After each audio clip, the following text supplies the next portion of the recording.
Muy buenos días. Un saludo especial en nombre de la doctora Gloria Estela López Jaramillo, presidente del Consejo Superior de la Judicatura, y de los demás magistrados que integran la corporación. Bienvenidos a esta conferencia virtual denominada Servidores Judiciales, Responsabilidad Social y Servicio en la Función Judicial, que hace parte del segundo ciclo de capacitación en ética judicial.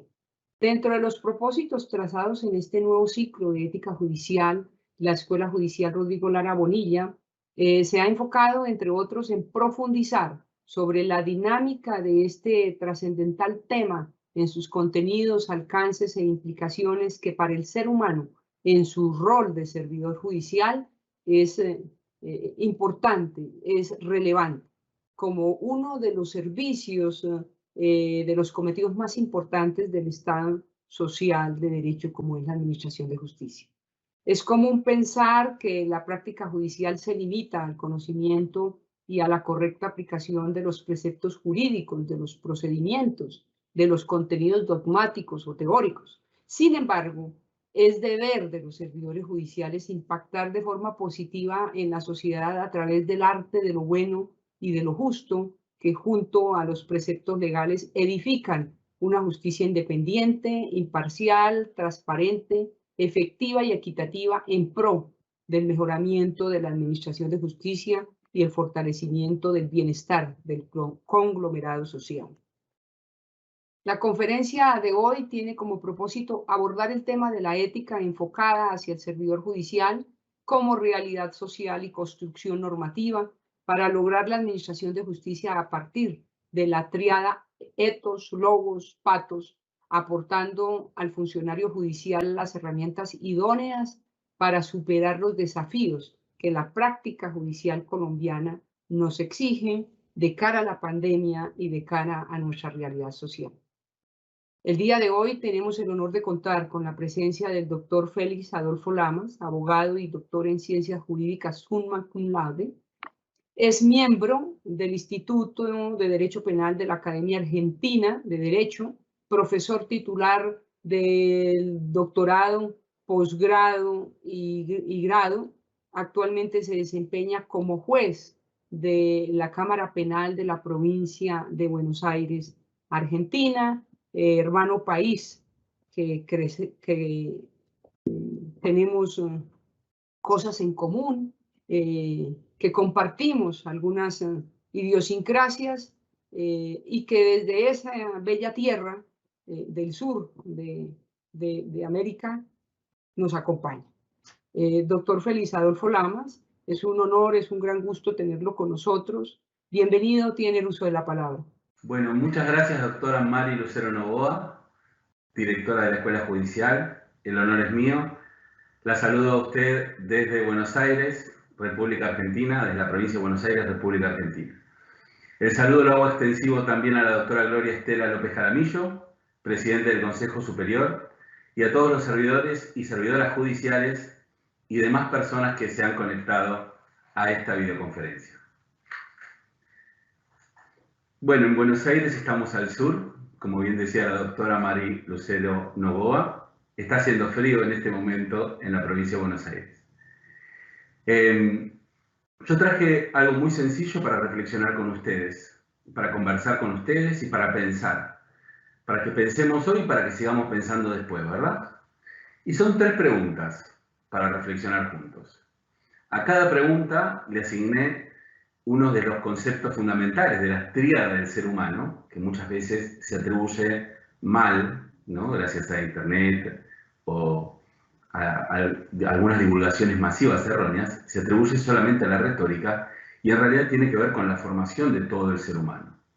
Entonces, la tríada ethos, patos y logos, que la vamos a explicar, a cada una le corresponde una pregunta y un animal. ¿Sí? Como pueden ver en el pizarrón que tengo atrás, en la pizarra, en el tablero, como creo que dicen ustedes.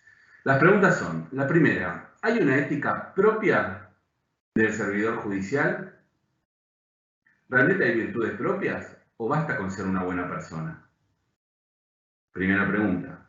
Segunda pregunta, ¿la responsabilidad social del funcionario judicial implica interesarme por el problema por el padecimiento, por la realidad de las partes? ¿O eso es salir del expediente? Nos enseñaron muchas veces, bueno, nosotros nos tenemos que abocar al expediente, entonces, ¿me tengo que interesar o no por el padecimiento, la realidad, la necesidad, la carencia de las partes? Esto va para todos los servidores judiciales. En mi caso soy juez, hay fiscales, servidores de todo tipo en la rama judicial, ¿no? Pero esto también para pensar desde la actividad profesional del abogado. Y la tercera pregunta, ¿tiene algo que ver la ética con la redacción, la fundamentación de nuestros escritos, resoluciones, sentencias, con la argumentación? Si nosotros sabemos que la verdad muchas veces es como inaccesible o parece inaccesible, ¿tenemos que realmente buscar la verdad o no? Y buscar la verdad tiene que ver con la ética. 3 palabras, 3 animales, y para hacerlo de una manera sencilla y además para que nos acordemos, para que tengamos reglas mnemotécnicas, un animal y muchas historias para cada una de estas partes. ¿Sí? Empecemos por ethos. ¿Sí? Es una palabra que no necesita mucha explicación. Todos la conocen, saben que la palabra ética viene de aquí, ¿no? Ethos es una de las raíces, mores, que es de moral, tiene que ver con costumbres. Y ética tiene que ver con conformación, con rectitud, con ordenación, todas esas cosas que ustedes saben.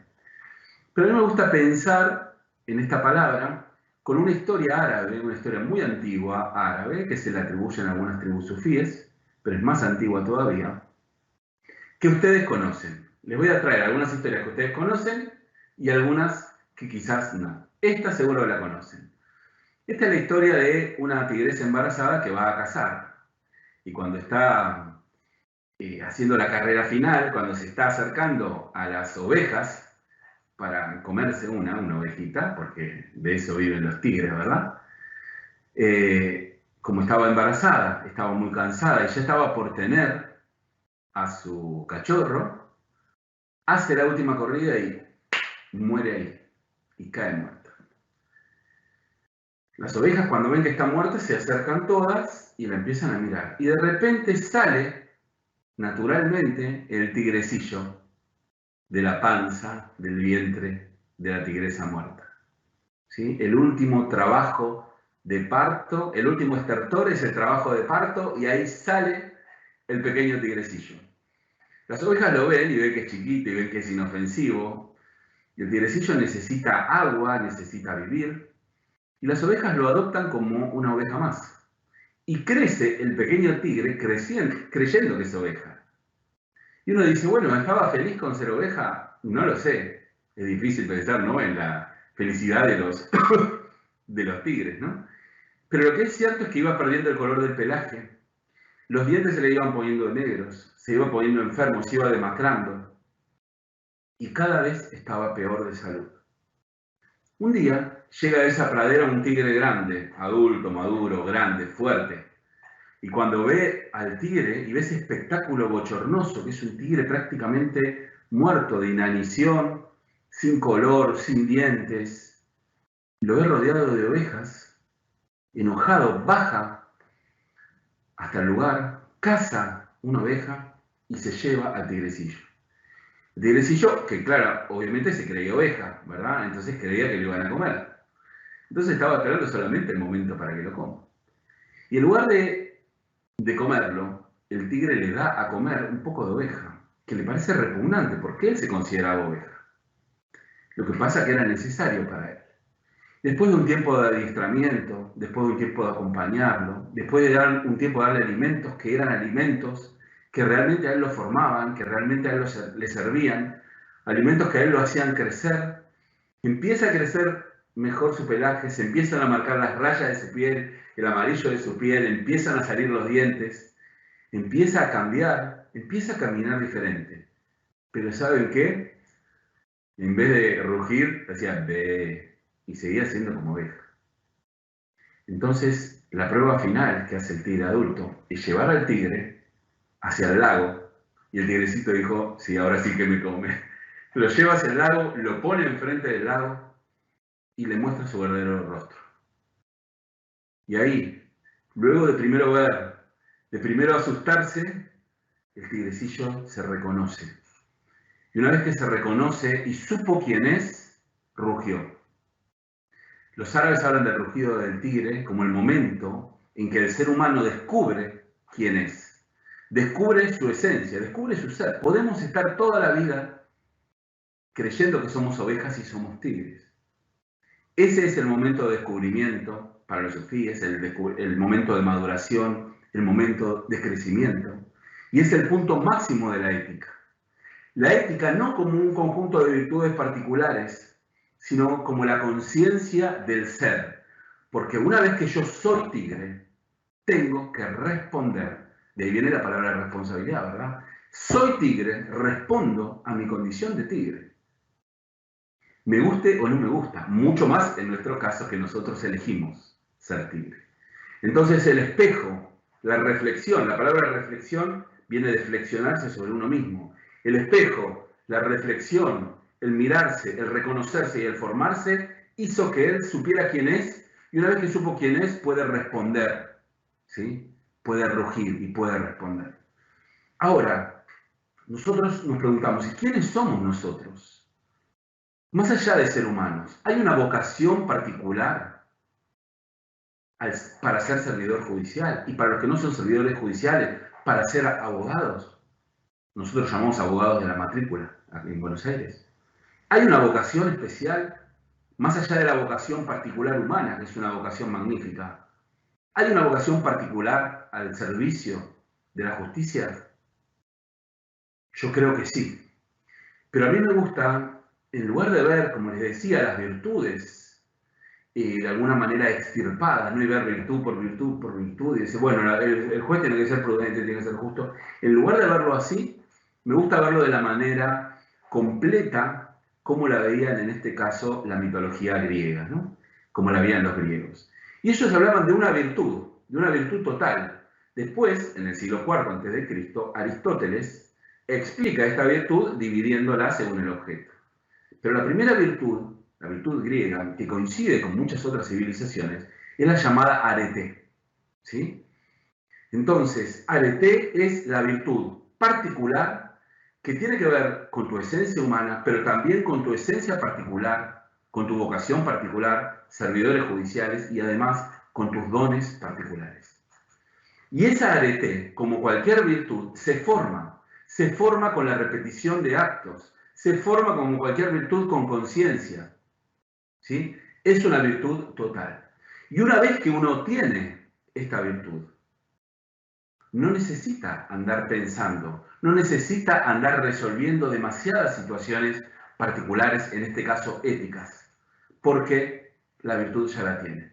Y hay algunos que no me están entendiendo, entonces les voy a poner otro ejemplo también de la sabiduría griega.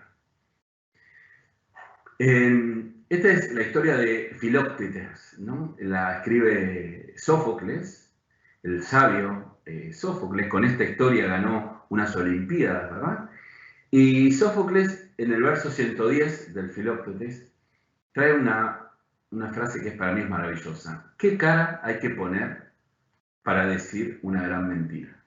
¿Cómo es la historia? La historia es que Filoctetes había sido abandonado por Odiseo y por todos los que estaban yendo a combatir a la guerra de Troya porque tenía mal olor, concretamente, y lo habían abandonado en una isla, porque tenía una herida, una víbora lo había picado, tenía una herida expuesta, esa herida daba olor, entonces lo abandonan a Filoctetes en una isla, ¿sí? La isla de Lemnos, y siguen hacia Troya. Pero cuando están combatiendo en Troya, se dan cuenta que necesitaban a Filoctetes. ¿Por qué? Porque Filoctetes tenía las armas de Heracles, ¿sí? Que sería Hércules. Entonces no saben cómo hacer para ir a decirle a la persona que habían abandonado, decirle, Filoctetes, disculpa, te abandonamos porque tenías mal olor, te dejamos solo acá, te dejamos listo para morir, pero ahora necesitamos que nos des las armas de Heracles. No sabían cómo hacer, además Filoctetes había quedado muy enojado. Entonces busca Odiseo a alguien que tuviese cara de arete.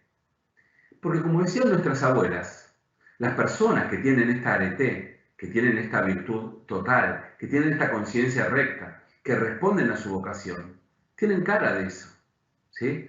Porque es, como decía Aristóteles, una segunda naturaleza. Es como una capa, como un superpoder. algo que tenemos, algo que formamos. Cuando alguien dice, bueno, yo toda una vida portándome recto, bueno, es eso. Es toda la vida portándote recto y con una inclinación particular, en nuestro caso, hacia la justicia. Como no sabían qué hacer, buscan a Neoptólemo, que era un joven muy virtuoso, y le dicen, mira, tenés que decirle que en realidad vamos a decirle una mentira para lograr que te dé las armas de Heracles. Y Neoptólemo los mira y les dice, este famoso verso 110, y les dice, ¿qué cara hay que poner para decir una gran mentira? ¿Qué cara hay que poner? Porque no lo sé, porque mi forma, mi cuerpo, mi naturaleza no está preparada para eso. Esto es lo primero que me gustaría que empecemos ya a reflexionar. Y la mejor manera para que terminemos de entender de qué estoy hablando, de esta arete, de qué significa ser tigre, de qué significa esta virtud totalizante, es ver el opuesto. El opuesto a arete es ibris, ¿verdad? ¿Y qué es la ibris o gibris?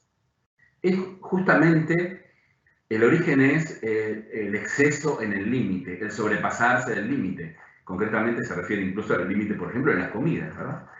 Pero las personas que tienen ibris, en definitiva, son los que no responden a su esencia, no responden a su naturaleza, no responden a quienes son. Les resulta más fácil y mucho más cómodo ser ovejas, vivir como ovejas, aunque sean tigres. Comer pasto, aunque ellos necesiten comer carne para vivir, y aunque el cuerpo se vaya debilitando. Y la ibris, decían los griegos, y también lo dicen los árabes, la ibris se nota en el cuerpo, ¿sí? Y la ibris, de alguna manera, forma o termina de formar al ser humano. De la misma manera que el arete lo forma para bien, la ibris lo forma para mal.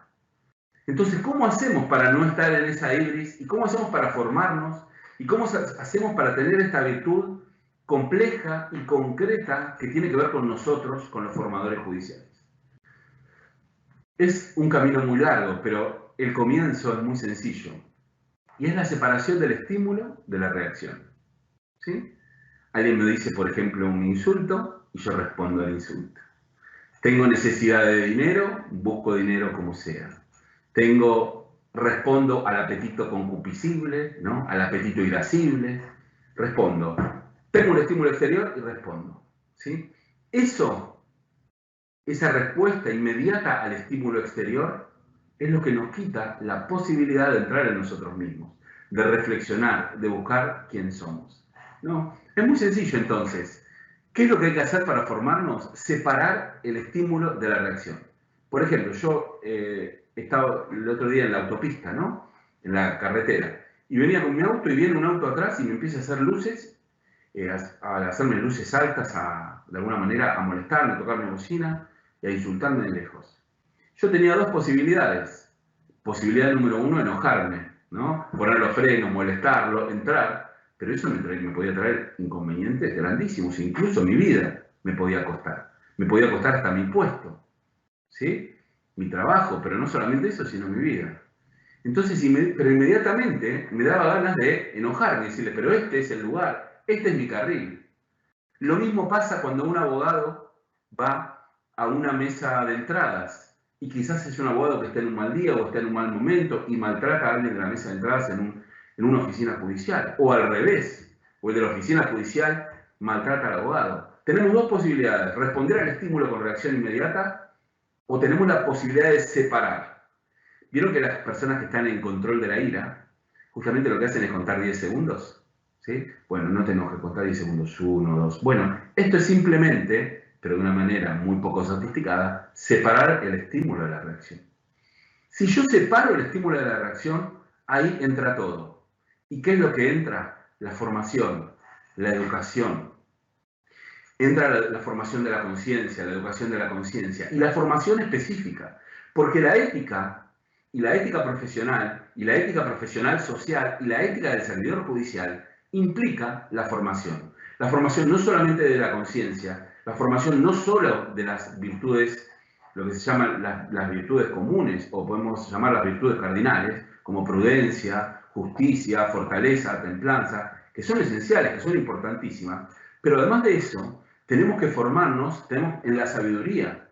Tenemos que saber tenemos que capacitarnos, tenemos que actualizarnos, etcétera, etcétera, etcétera.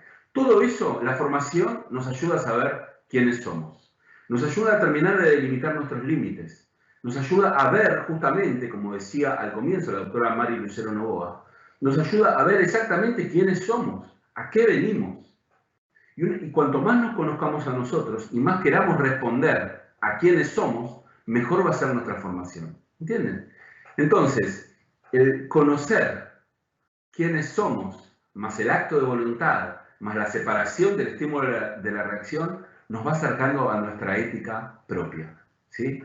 Entonces, tanto cuando me formo, cuando conozco, cuando sé los objetivos, cuando me formo sobre la justicia, me formo sobre las actividades concretas que realizo, no va a ser necesario que me diga, bueno, no voy a mentir, no voy a robar, no voy a decidir según mis propios intereses. No va a ser necesario, porque abracé tan fuerte la vocación, que es natural. Porque yo sé que mi vocación de servidor judicial no se miente, no se roba y no se decide por los propios intereses. ¿Sí?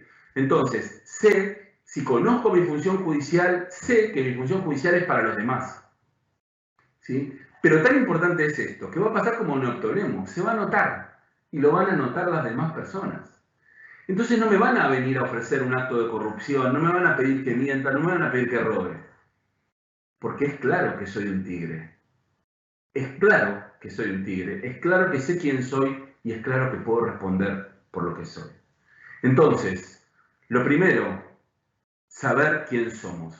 Además de estas virtudes cardinales, saber que hay virtudes sociales específicas.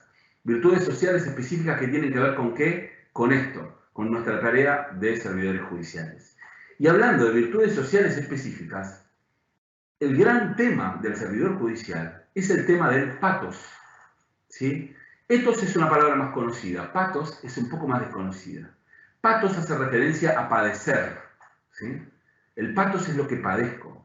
El patos es mi carencia. El patos es mi miedo. El patos es mi problema. El patos es lo que yo no tengo. ¿Sí? Eso es el patos. Y el servidor judicial tiene un compromiso importantísimo y esencial con el patos de los demás. Y acá el animal que traigo es el elefante. ¿Por qué? Porque también hay una historia árabe.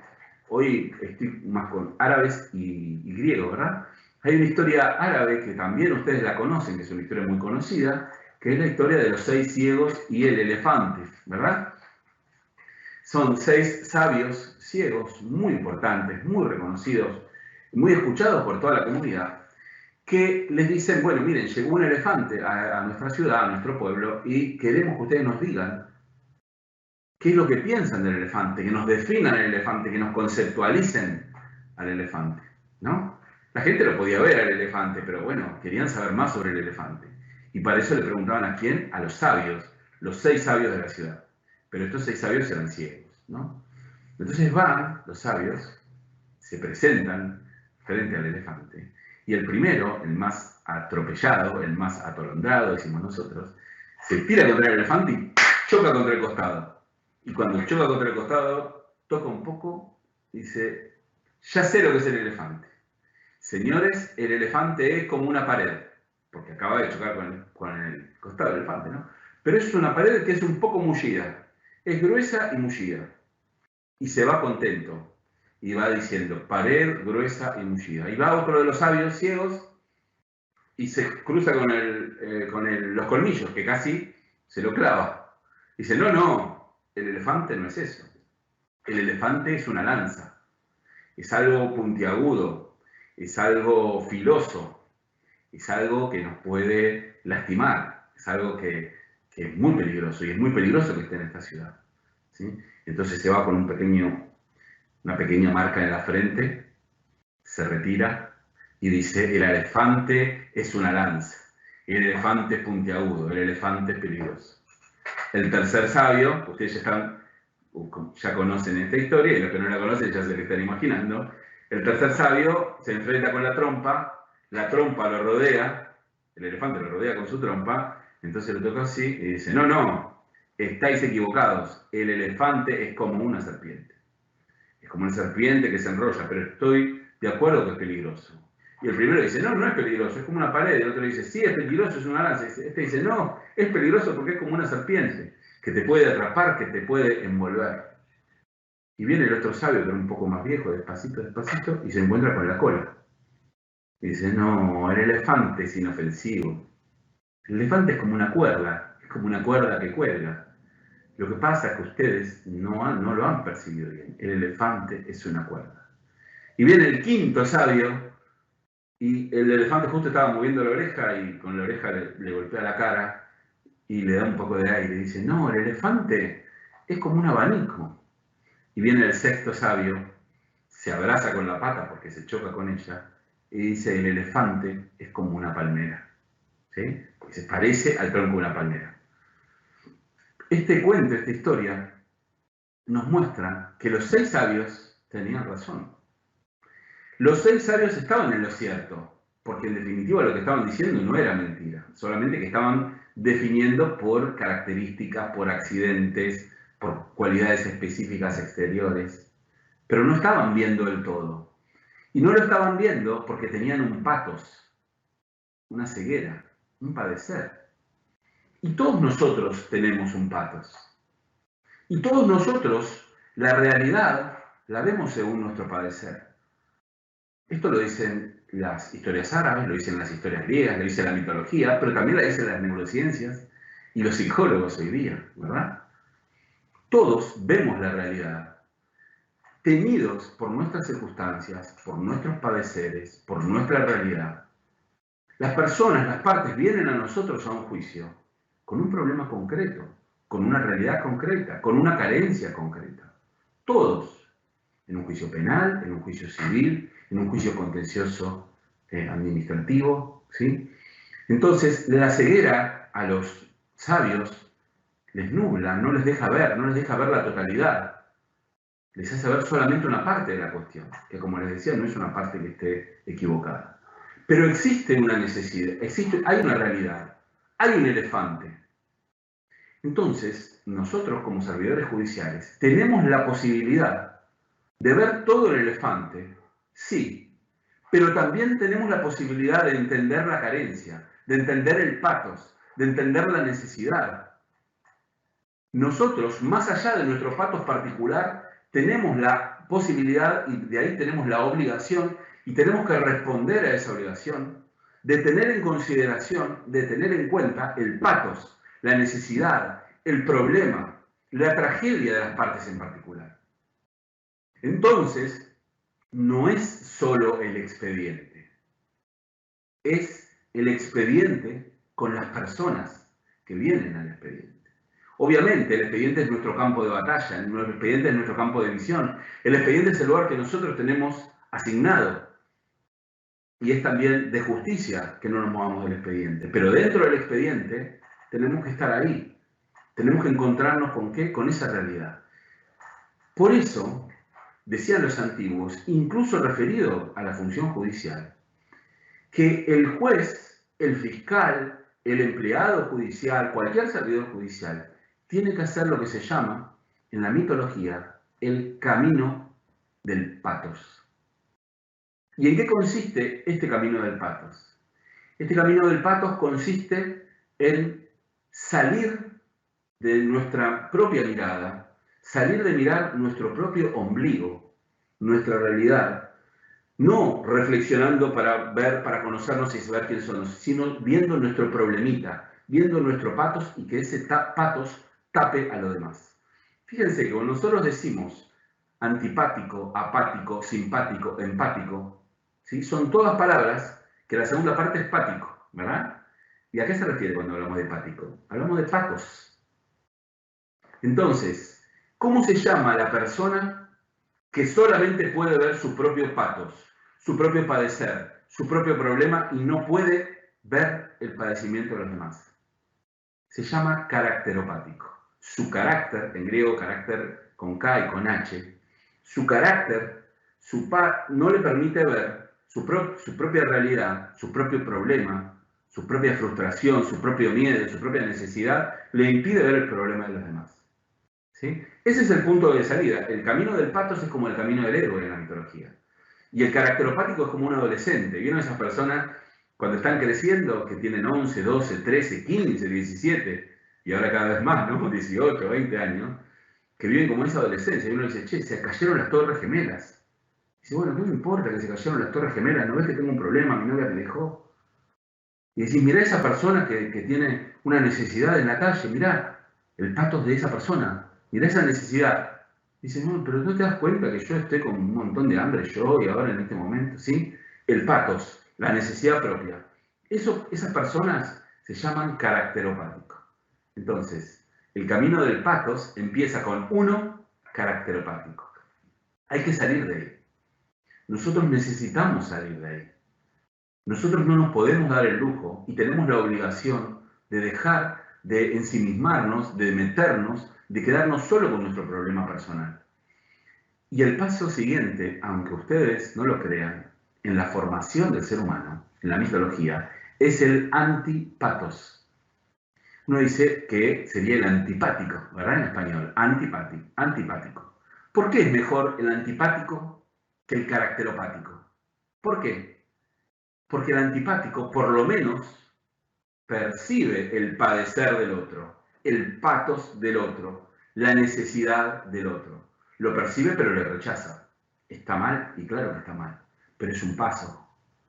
Es un paso que es necesario dar. Y cuando hablaba al comienzo de la formación, el primer paso que tenemos que dar en nuestra formación de servidores judiciales, en nuestra responsabilidad social a la que aludía la directora de la Escuela Judicial, el primer paso es abrirnos al otro. ¿Sí? Entonces el antipático es un paso mejor, porque por lo menos percibo al otro. Pero hay un tercer paso, que es el apático, apatos, ¿no? El prefijo griego a, que significa me es indiferente.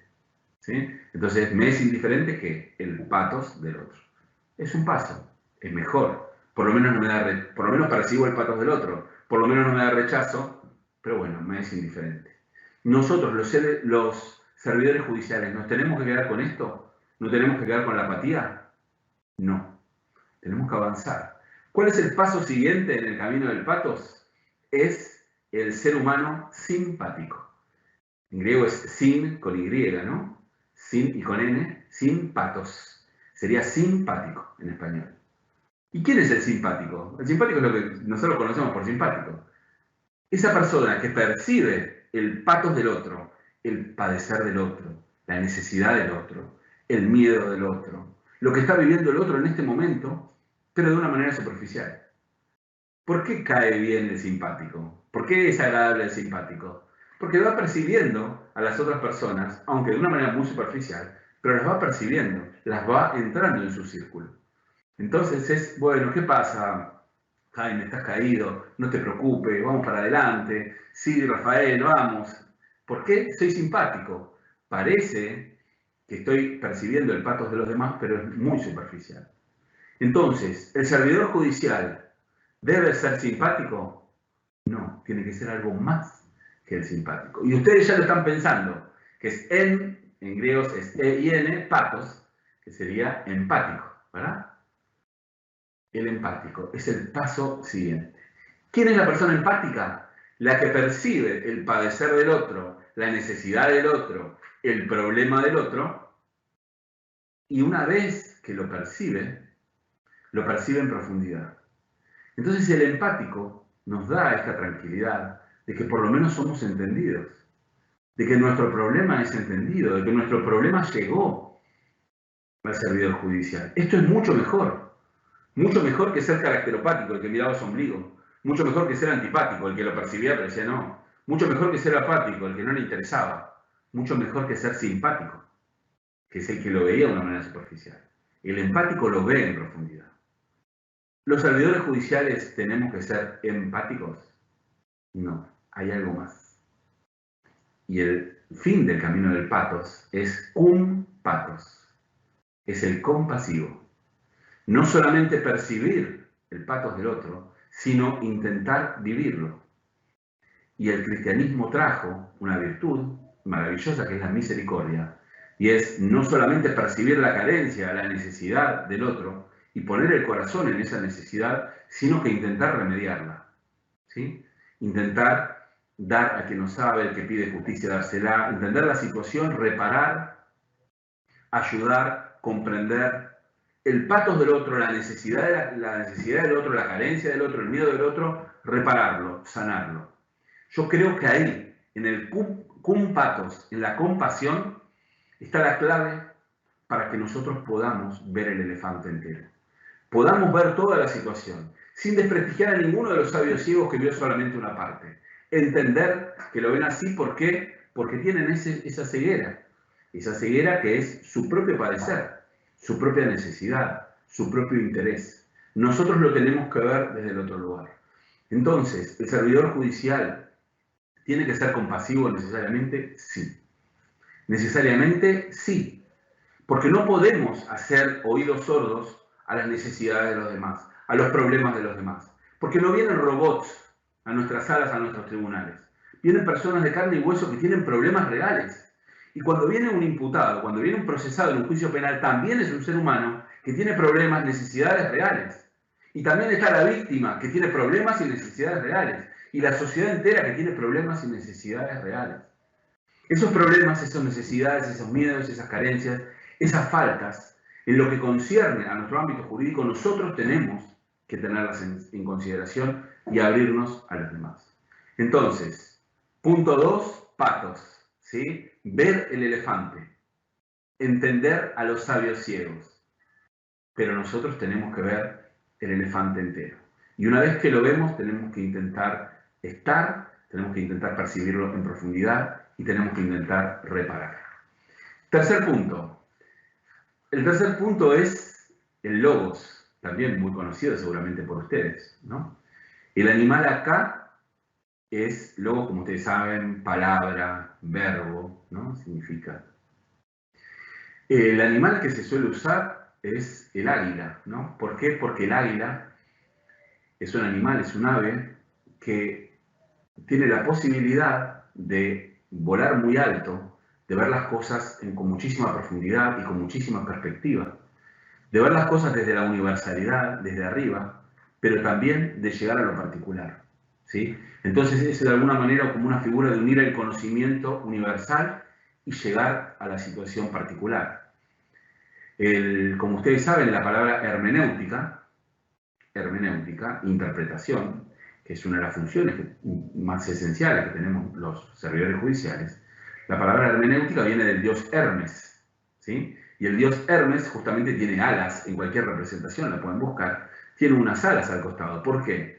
Porque lleva lo complejo, lo difícil, lo universal, lo científico y lo hace accesible a las personas comunes.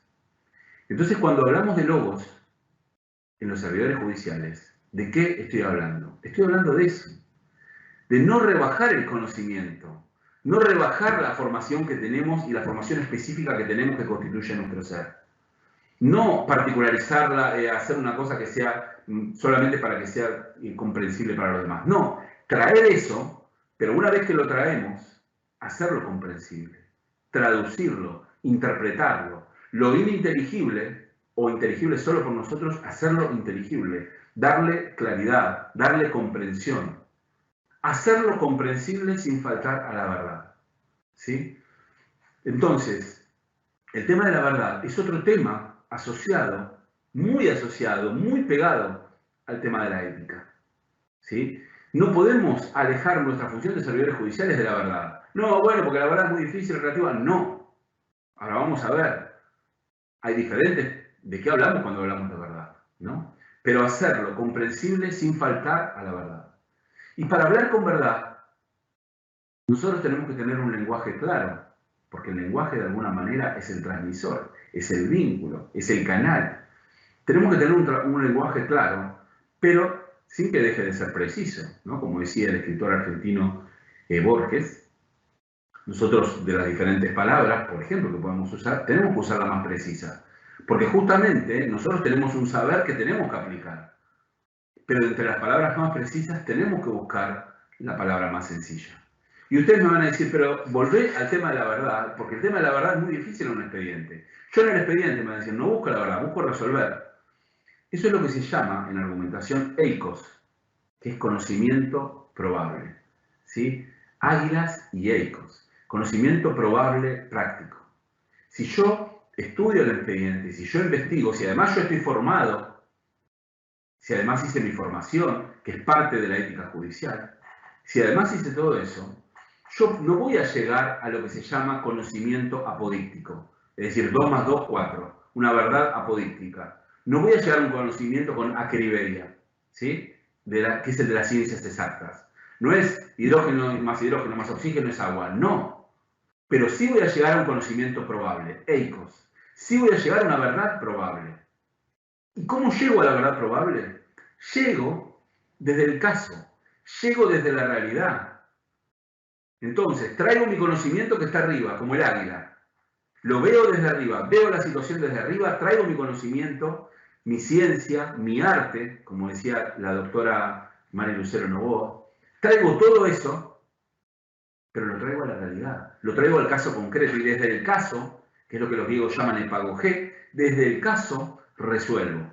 Desde el caso resuelvo y desde el caso puedo llegar a una verdad, a un conocimiento probable, práctico, pero el más probable y práctico que yo pueda haber llegado, ¿sí? Y se puede llegar desde abajo. Este problema es un problema, esto que les estoy diciendo es realmente un problema. Y es un problema en la ciencia jurídica desde sus comienzos. Por ejemplo, en Grecia, tenemos una historia, para traerles otra historia. Tenemos la historia de, estaba el gobernador, Pericles, el gobernador de Atenas, estaba viendo un espectáculo. ¿Qué espectáculo estaba viendo? El lanzamiento de jabalina, ¿no? Entonces los competidores, estaban en unas olimpiadas, tiran la jabalina y van superando la marca de los competidores anteriores. Bueno, uno de los competidores, esto también seguramente lo conocen, esta historia, uno de los competidores tira la jabalina con más fuerza de la habitual y termina lastimando primero y matando después, porque entra en su piel y lo termina matando, a un espectador que estaba viendo. ¿Sí? Ahora, vuelvo entonces. Está el gobernador viendo las Olimpiadas. ¿Sí? Durante el transcurso del juego, un competidor lanza la jabalina. Tanta mala suerte que la jabalina mata a una persona. ¿Qué hacemos? Primero nos fijamos. ¿Dónde estaba ubicado el espectador? No, estaba ubicado bien. Estaba ubicado en un buen lugar. En un lugar permitido. No es un problema del espectador. Y bueno, ¿quién hizo el estadio? No. El que hizo el estadio lo hizo con las medidas permitidas, con las medidas estándar. Lo hizo teniendo en cuenta todos los otros estadios que son similares y teniendo en cuenta las marcas máximas de los lanzadores de jabalina. Bueno, entonces el tirador de jabalina es el responsable. ¿Por qué? Si lo único que hizo es superarse a sí mismo, hizo lo que le pide las reglas del arte del deporte. ¿Por qué le vamos a atribuir al lanzador de jabalina? Entonces la gente estaba en ese momento, no sabía qué hacer. ¿A quién le atribuimos responsabilidad? Y entonces, Pericles, que era el gobernante, se da vuelta y lo mira a quien tenía al lado, que era un sabio sofista, como ustedes saben, que se llama Protágoras.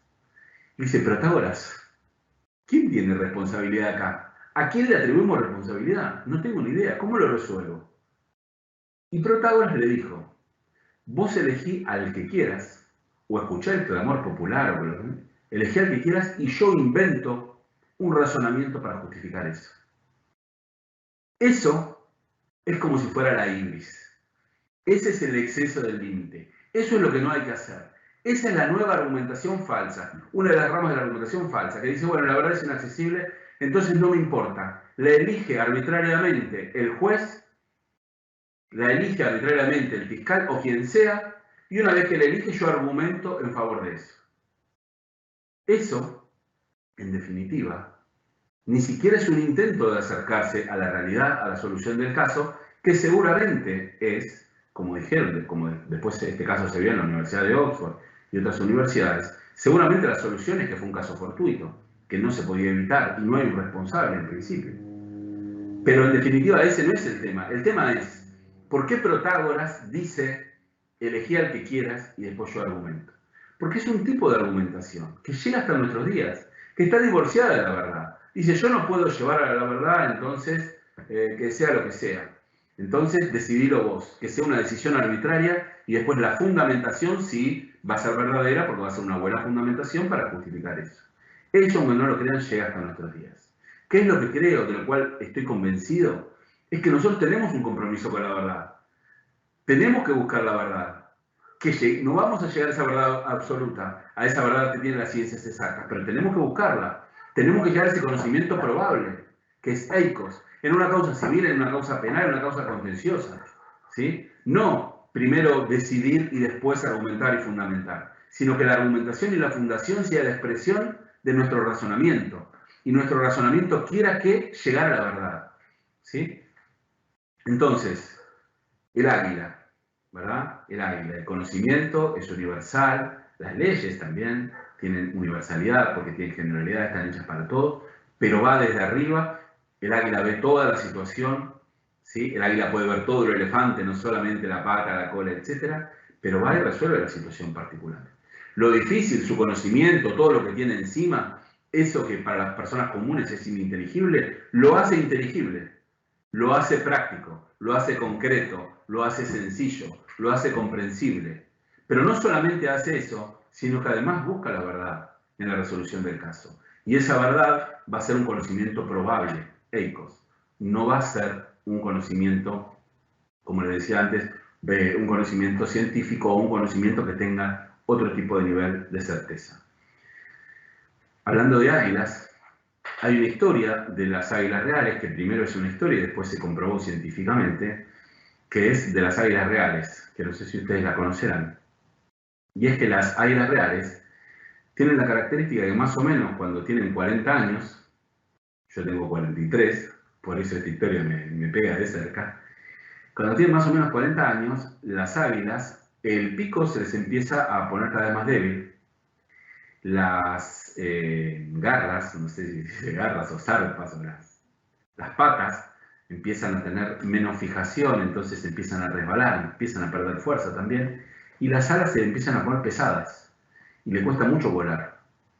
Entonces ese es el momento que se llama la muerte del águila, la primera muerte del águila, porque el águila ahí se da cuenta que no puede cazar para vivir, no puede volar donde volaba, no puede de alguna manera no solamente comer, sino que no puede ser águila, deja de ser ella. ¿Qué se tiene que dedicar a carroña, a fijarse en un animal muerto? ¿Sí? Eso no es ni siquiera bueno para su salud, para su constitución, para su esencia, para su naturaleza.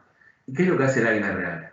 El águila real se va a un lugar alto, escarpado, a alguna montaña la más alta que encuentre, a una piedra bien alta, y una vez que está ahí, empieza a pegar el pico viejo, empieza a golpearlo contra la roca. ¿Por qué se va tan alto? ¿Por qué se va hasta arriba de todo? ¿Por qué se va a la cima de la montaña? Porque ahí está a salvo de predadores, de otros animales que la quieran comer. Ahí solamente pueden llegar las águilas. Y cuando llega al lugar que solamente pueden llegar las águilas, empieza a romper su propio pico. ¿Para qué? Porque la naturaleza le da otro pico. Una vez que rompe el pico viejo, el proceso continúa con la creación de un pico nuevo. Y el pico nuevo va saliendo de a poco.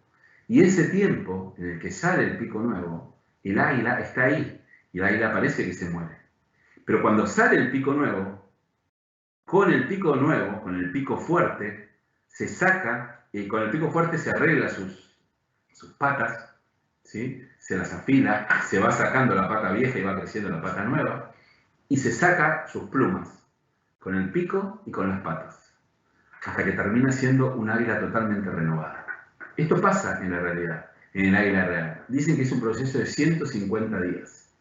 150 días comiendo lo que puede, bichitos. 150 días que parece que muere. Pero 150 días para renacer y para volver a ser ella. Para volver a ser y para volver a responder. Y volvemos al comienzo. Ser y responder. Sé quién soy y respondo por lo que soy. Y esa es la ética. Y ese es el águila. ¿Y eso qué significa? Que nosotros muchas veces, si bien los principios para mí son únicos, los principios son eternos, los principios son inamovibles, y hay principios éticos que nos mencionaba al comienzo la directora de la Escuela Judicial, que tienen que estar siempre y siempre deben permanecer.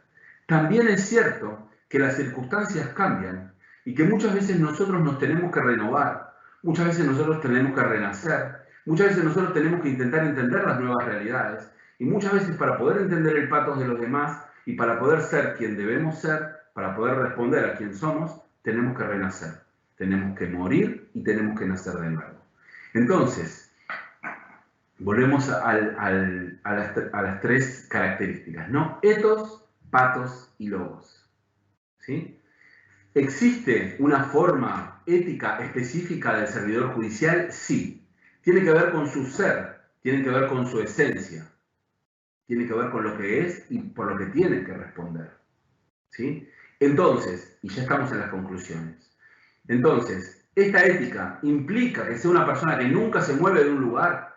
No, hay principios que son más fijos y hay principios que tienen que ser más móviles, porque me tengo que adaptar a la situación, adaptar a las circunstancias, adaptar a la sociedad, y tengo que nacer varias veces, tengo que renacer varias veces, pero tengo que ser águila y no tengo que dejar de ser águila para adaptarme a la sociedad o para adaptarme a la situación actual o lo que fuera. Tengo que ser águila, pero tengo que ser un águila nueva. Entonces, a la primera pregunta, ¿existe una forma, existe una virtud especial? Sí, me gusta hablar de ALT como una virtud global y hay una vocación específica, un llamado específico al servidor judicial, una ética específica. Segundo, es necesario conocer, aceptar, tener en cuenta el patos, el padecer de los demás, la carencia, la necesidad, concretamente de las partes. Sí, tenemos que estar abiertos a esa necesidad del otro y abrazar esa necesidad del otro porque es parte de nuestro trabajo. Y tercero, tenemos que hacer todo esto con logos, ¿sí? En la búsqueda de la verdad, que no es una verdad científica, y tenemos que buscar la precisión en nuestras palabras, pero con sencillez, y siempre teniendo la verdad en el camino. Entonces, ¿quiénes somos? ¿En qué consiste nuestro servicio? De alguna manera se va delineando. Para terminar, me gustaría traer otra imagen que termina de resumir nuestra función de servidores judiciales. Porque más allá de todo lo que dije, más allá del etos, del patos, que son virtudes sociales específicas, más allá de la búsqueda de la verdad, de la capacitación, la formación, el lenguaje claro, etc. El tema es, ¿hay una función específica del servidor judicial? ¿Una función que nos determine? ¿Una función que nosotros digamos, sí, esa es mi vocación, ese es mi llamado, a eso tengo que responder? Yo creo que sí. Y para eso traigo un relato de cómo se formaba al comienzo en Roma las ciudades, ¿no? Las primeras ciudades romanas. La ciudad se formaba de esta forma. Venía un arquero, una persona con un arco y una flecha, ponía en tensión el arco, llegaba a la máxima tensión con la flecha y el arco, y una vez que estaba en la máxima tensión, soltaba la flecha. Y la flecha hacía una parábola, siempre en tensión, en tensión, en tensión, hasta que caía en la tierra. Ese momento en que la flecha se une con la tierra y que la flecha está calma, los romanos lo llamaban pax. Esta es la primera pax romana, es la primera paz romana. Y a partir de ese lugar donde caía la flecha, los agrimensores con bueyes hacían una cruz. Y después unían los puntos de la cruz con los bueyes y con arados y ponían los límites de la ciudad. Y en el medio donde había caído la flecha, hacían un agujero, un pozo, y ponían las cosas importantes, sagradas de sus antepasados. Entonces la ciudad tenía ese centro. ¿Y cuál era el centro de la ciudad? La paz. ¿Y qué es lo que daba la paz? Orden. Yo creo que nuestra función específica es justamente traer orden. Paz, el concepto de paz, como tranquilidad en el orden, que es de Agustín de Hipona, ¿sí? Paz como tranquilidad en el orden es nuestra función específica, la función específica de los servidores judiciales. Y el orden concretamente y la búsqueda del orden, ¿sí? La ordenación de medios hacia fines, la ordenación de medios que son las conductas hacia un fin que es el bien común, es lo que trae paz a la ciudad. Pero no solamente trae paz a la ciudad, porque responde a nuestra esencia, a nuestro llamado, a nuestra vocación, entonces va a traer paz también a nuestros corazones, ¿no? Yo estoy firmemente convencido que esa es nuestra esencia, que estoy convencido que más concretamente ese servicio, ese dar paz, es nuestra esencia. Y creo, y estoy firmemente convencido, que así somos realmente verdaderos servidores judiciales. Muchísimas gracias. Doctora Mari Lucero Novoa, estamos de nuevo con usted. Muchas gracias, doctor Lamas. Muy interesante su disertación acerca de este tema tan apasionante, tan vigente y tan útil. Vamos al fragmento de preguntas, doctor Félix Adolfo. La primera, ¿puede decirse que el juez penal tiene responsabilidad social tanto en el imputado como con la víctima y la sociedad? Bueno, es una gran pregunta, doctora. Yo creo que el derecho penal, y especialmente la dogmática penal, cuando nace protegiendo al débil. Como siempre, el derecho protege a quién? Al más débil, ¿verdad? Entonces, por ejemplo, el derecho del trabajo nace protegiendo al trabajador. El derecho del consumidor nace para una protección al consumidor. Y el derecho penal nace para proteger las garantías del imputado, que estaba de alguna manera a merced del Estado, ¿no? De la punición del Estado. Pero hoy creo que el débil no solamente es el imputado. Creo que el débil también es la víctima. Y por eso hay una reformulación en todo Occidente en relación a este tema. El débil es la víctima porque muchas veces no tiene acceso al proceso judicial. El débil es la víctima porque no tiene respuesta. La débil es la sociedad. Entonces yo creo que hoy la víctima también es débil y también necesita la asistencia del derecho. Doctor Félix Adolfo, ¿debe el juez civil conocer las circunstancias de las partes más allá de lo que diga el expediente? Bueno, esta pregunta también es muy problemática, porque uno diría, bueno, pero solamente tiene que conocer el expediente y no las circunstancias de las partes, ¿verdad? Ahora, es verdad, el juez civil tiene que atenerse al expediente. Como les decía antes, el expediente es su marco, el expediente es su límite. Pero las personas que están ahí, las partes, no son, como les decía, robots, sino que son seres humanos. Y la expresión de sus patos, de sus circunstancias no es lo que nos circunda, lo que circunda a las personas. Eso muchas veces se ve traslucido en el expediente. Y además, el buen abogado lleva esas circunstancias al expediente. Entonces, la respuesta sería, el buen abogado lleva las circunstancias al expediente. Entonces, no es que tenemos que hacer una investigación o que tenemos que buscar las necesidades, los padecimientos, las circunstancias de las partes afuera.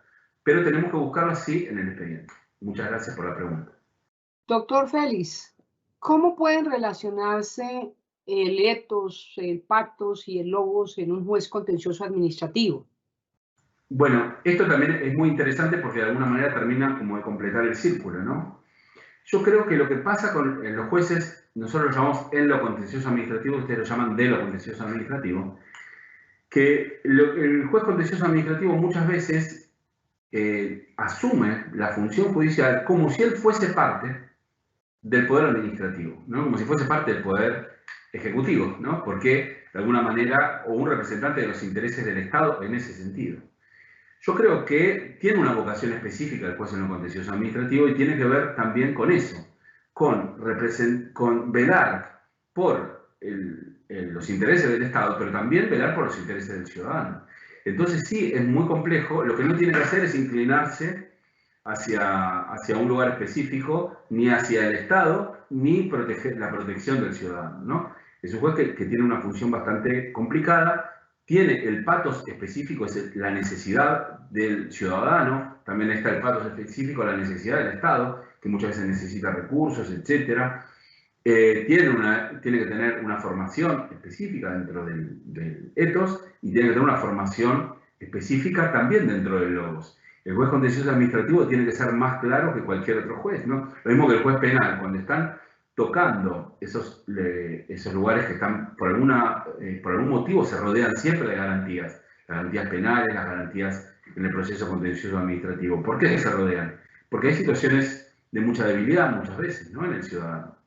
Entonces yo creo que tiene que tener cuidado en eso, en no creerse que es un representante del poder administrativo, que es el poder ejecutivo, y tampoco creerse que es un mero representante del ciudadano en defendiéndolo del Estado. Doctor Félix Adolfo, yo quisiera que usted, con su experiencia judicial y académica desde la hermana República de Argentina y desde la bella ciudad de Buenos Aires, desde donde nos está hablando, un mensaje para los jueces y juezas de la República en Colombia en eso que usted hablaba hoy de buscar la verdad en la resolución o para la resolución de un caso. ¿Cuál es su mensaje sobre la importancia de la aplicación de la ética en las decisiones judiciales? Bueno, muchas gracias por la pregunta, doctora. Yo creo que hay algo maravilloso que tienen ustedes como pueblo de hermanos, y es que dentro de la ética judicial está la formación, ¿no? Yo en todas las experiencias que tengo con ustedes y con el Poder Judicial y con la rama judicial colombiana, siempre lo que veo es un gran interés por la formación. Entonces, ese rigor, ese interés, esa preparación, ¿no? Que yo la veo en cada una de las actividades que emprenden, me parece que es maravilloso, y mi primer mensaje es que continúen siendo así, que es muy distinto a otros países, yo se los aseguro, otros países con los cuales tengo contacto. Eso por un lado. Por otro lado, no caer en las falsas argumentaciones modernas, contemporáneas, en algunas ramas, que creen que una resolución judicial tiene que ver con el arbitrio del juez y una linda manera de empaquetar, ¿no? De hacer un paquete, ¿verdad? Que es la argumentación falsa. Y después lo tercero sería salir de la zona de confort, ¿verdad? Cuando nosotros vamos ejerciendo mucho tiempo la función judicial, nos vamos de alguna manera, tenemos el gran peligro de ir cayendo, ¿no? De ir como tranquilizándonos, pero también reduciendo las expectativas, dejar de formarnos, etc. Entonces, en ese sentido, me parece que la metáfora o el ejemplo del águila es un muy buen ejemplo. Y tenemos que de vez en cuando irnos a un lugar rocoso, muy alto, y cambiar nuestro pico, cambiar nuestras patas y cambiar nuestras plumas para volver a volar con la misma fuerza que cuando empezamos. Nuestro agradecimiento especial al doctor Félix Adolfo Lamas por su clara, precisa y ponderada explicación sobre la ética del servidor judicial, la cual necesariamente debe estar acompañada de una mirada a la necesidad social y de una argumentación judicial que llegue claramente a las partes y a todo el conglomerado social para que desde su rol impacte en la evolución de los valores éticos y sociales de nuestro contexto jurídico colombiano. En otras palabras, la triada ethos, pathos, logos no es propia solamente de la retórica, sino que muestra la necesaria correlación entre estos tres paradigmas en el servicio al bien común. Como usted lo mencionaba claramente, apreciado doctor Félix, la ética yo podría decir también y agregar que no es algo etéreo. La ética está inserta en todo lo que pensamos, en lo que decimos y en lo que hacemos. Un agradecimiento especial a todos los servidores judiciales y a todas las personas que actúan en el sector justicia y que se han conectado a esta conferencia virtual. Y a propósito del tema de hoy, tan claramente expuesto por nuestro invitado especial, nos despedimos con una frase del filósofo y escritor español Fernando Savater. Después de tantos años estudiando la ética, he llegado a la conclusión de que toda ella se resume en tres virtudes: coraje para vivir, generosidad para convivir y prudencia para sobrevivir. Muchas gracias de nuevo, nuestro sincero sentimiento de gratitud al doctor Félix Adolfo Lamas, que ha sacado de su agenda para transmitirnos esta importante conferencia desde Buenos Aires. Reciba usted todo nuestro agradecimiento y solidaridad, nuestros mejores deseos de salud y bienestar para usted y todos los suyos, igualmente para todas las personas que nos han escuchado. Muchas gracias. Y muchas gracias a usted, doctora. Buenas tardes.